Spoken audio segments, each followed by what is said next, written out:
Hello everyone, happy to be here. Welcome back to my channel. In this video I'm going to talk about the shiny terrain.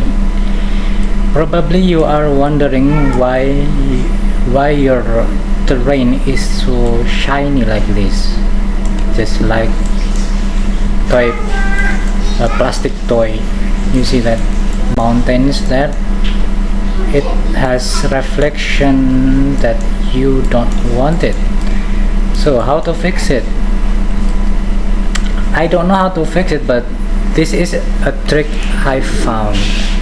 This reflection, you can work it around by going to rendering, lighting, and here in the environment, just get rid of this skybox as environment reflections. So just choose this custom, and that's all. Now you have the normal terrain, you don't have that shiny terrain anymore.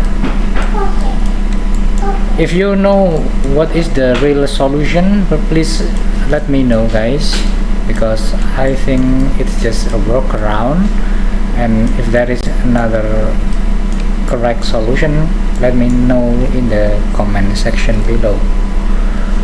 Alright, thank you for watching this video. See you next time. Bye bye.